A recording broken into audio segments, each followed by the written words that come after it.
Let's talk a little bit about the playoff. Again, you talked about the rankings coming out tonight, so hopefully this isn't too dated by tomorrow morning. But I honestly don't think the rankings week to week matter too much, because I think they just get to what they want to do on the final week and do what they want. They don't really care about what they've said.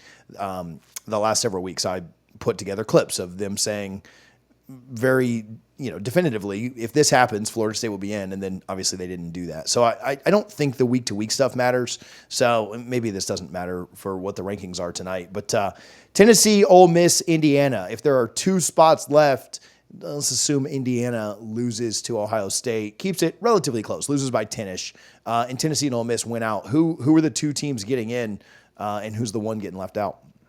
Well, I think it depends on how Indiana looks. I think that matters in this game.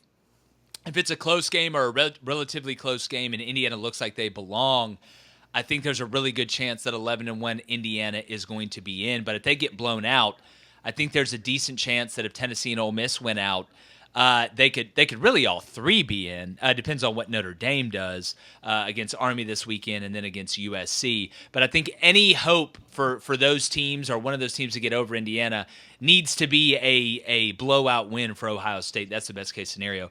Now, to the point you made about it not mattering, I get what you're saying, and if you're a Florida State fan, I totally understand it. But to me, it matters to me because I want to see if there's any consistency through the methodology. Is there any rubric which we normally don't get?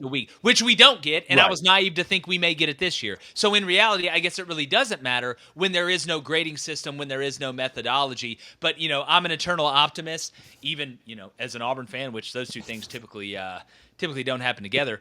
But yeah, it's to the point now, if you're just going to if you're going to brand watch, if you're going to logo look, it really doesn't matter, even if you say you have a rubric, but they don't. So it doesn't matter.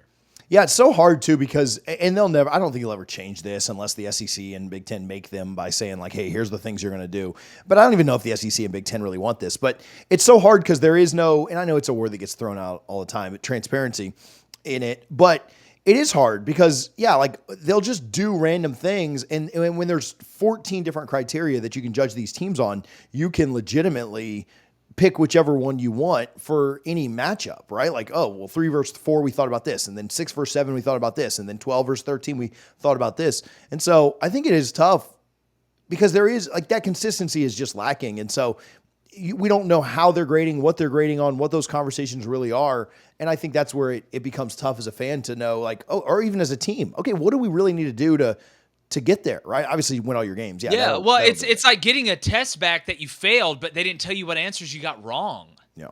Like that's the problem. Again, we can disagree, but if you show me your work and you're consistently using that same methodology and we disagree, well, then we just disagree. But if we disagree and I don't know how you got there, that creates the not illusion, but it creates a corruption narrative. It creates different conspiracy theories. So that's my biggest problem with it. What is the problem? Oh, and trust me, I know. Yeah, I led most y'all. of them. Yeah, I led most of them. Here. This will be such a popular take. What if you could make risk-free profits in sports betting? Now, this may sound too good to be true, but let me explain. The sports betting market in the U.S. is so fragmented, with each sports book setting their own odds. This means that there are many opportunities to profit when 2 books get out of sync. You can bet on both sides. You can bet over on one book and under on another and lock in a risk-free profit. This strategy is called arbitrage, and it's the core of OddsJam. OddsJam scans hundreds of sports books in real time to find these bets, helping thousands of bettors earn tens of thousands of dollars every single month. Look at the results yourself. And here's the best part. You can try it for free. OddsJam offers a 7-day risk-free trial, giving you access to all of its data-driven tools, including the arbitrage and positive EV finder. If you don't love it, cancel with one click, no strings attached. Are you ready to bet smarter? Use promo code CFA for College Football Addiction to get 35% off your first month after the trial. Don't miss out on making smarter, risk-free bets with OddsJam today. Yeah. What is the proper mix if you're in charge, right? You're the committee chair, whatever. You're over this. What is the proper mix of resume, eye test versus literally just give me your 12 best teams in Vegas and line them up and go play? Well, I think you can, to not have 35 different things, which is what you mentioned, which allows you to muddy the waters and it allows you to pick and choose when to use certain things. I think it's a combination of about three, maybe even four. I think you have the eye test. I think that's important. I think that should be a third. I think, again, strength of schedule obviously should be in there. Your schedule should be weighted, and that's not just conference. It's non-conference as well. And then I think when you look at the third, and this is where I guess you could say the waters could be somewhat muddy.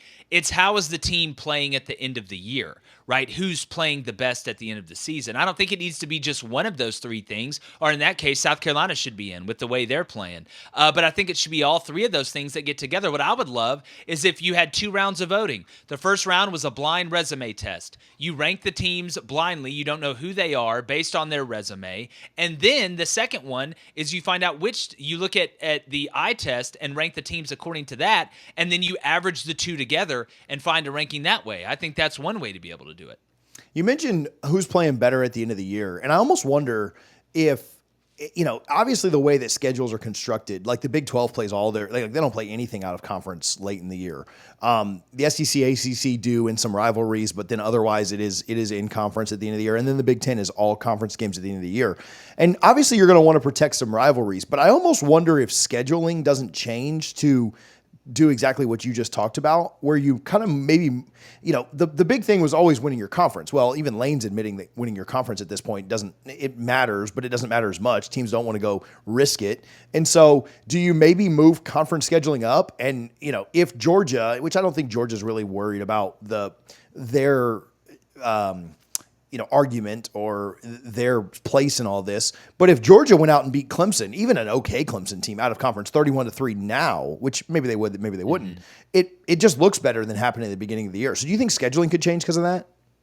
I think it's so built in, how, and some people disagree, just the toughness of going through an SEC schedule. What I would like is let's just add a 9th conference game.